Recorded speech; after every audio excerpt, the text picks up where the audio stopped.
And they are 1, 2, 3. And this is your pneumonia vaccine. Now,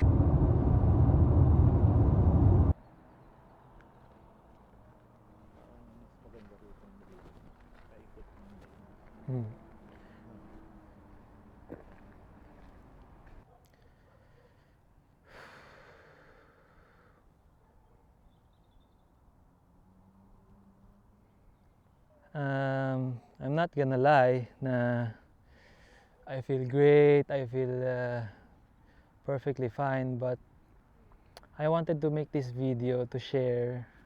I wanted to be here. Ewan ko ba, nature helps me think. Di ba?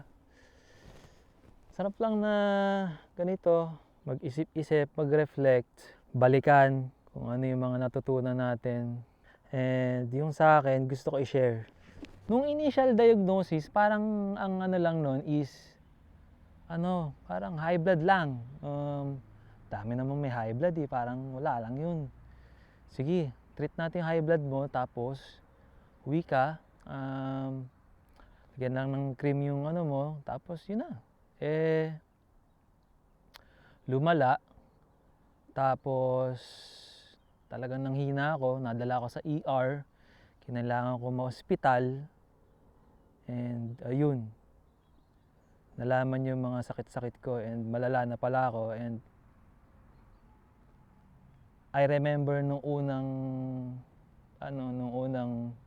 dumating yung bad news sa akin, I was overwhelmed, full of emotions,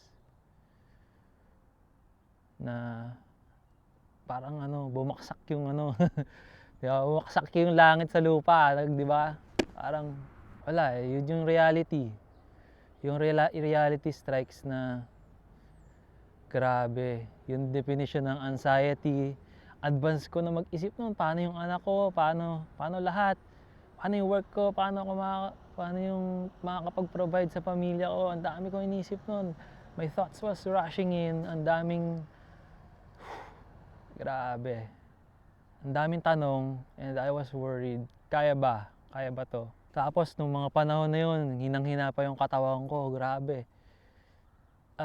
Syempre pag mahina yung katawan mo, yung outlook mo sa buhay, ganun din, hirap ka rin. Si Pastor Manny, yung nagme-mentor sa akin ngayon, di ko makakalimutan, una niyang sinabi sa akin, take it day by day. Di ko nakalimutan magdasal. Yung mga dasal ko, sometimes nga, meron pang kasamang yun. May kasamang tampo sa Diyos, maraming tanong. Pero God led me to this verse na hanggang ngayon, it echoes in what I'm fighting. So Job 1:21, and he said, naked I came from my mother's womb, and naked shall I return. The Lord gave, and the Lord has taken away. Blessed be the name of the Lord. Blessed be the name of the Lord. Yun yung line, the last part strikes me the most, na the Lord gives and the Lord takes away. Even if He is giving, even if He is taking, blessed be the name of the Lord. Sa buhay ko, He was taking my health, but still, praise the Lord. And so I need to fight for it every day, because there are mornings that are heavy. So heavy that only prayer can lift you up. I'm reminded that when the Lord takes away, we still need to praise Him. Not only when He is giving. Ang dali kasing gamitin ng kaaway yun na alam mo yun, maglay sa'yo na ito, magtampo ka na lang, magalit ka na lang. Pero lay ng kaaway yun. Yung sakit ko hindi galing sa Diyos. Ang galing sa Diyos yung kakayanan ko na malampasan to. Tapos itong verse sa 2 Corinthians 4:16-18, sabi, so we do not lose heart, though our outer self is wasting away, Our inner self is being renewed day by day, for this light, momentary affliction is preparing for us an eternal weight of glory beyond all comparison, as we look not to the things that are seen, but to the things that are unseen. For the things that are seen are transient, but the things that are unseen are eternal. Araw-araw, sabi, di ba? Sabi ni Paul, huwag tayong panghinaan ng loob. Bakit? Bakit hindi tayo dapat makapanghinaan ng loob? Sabi niyo, though our, kasama siya bilang author, sabi niya, tayo, though our outer self is wasting away, though this lupus is attacking my internal organs, though I have sickness, Paul is saying, kasama mo kapatid, ako na nagsasabi sa nito, meron din ako, tayo, our outer self is wasting away, our inner being, our inner self is being renewed day by day, every day. Although hindi maganda yung pakiramdam natin, although may sakit tayo, although nagsasuffer tayo, although meron tayong affliction sa buhay natin, day by day, we take it to the Lord.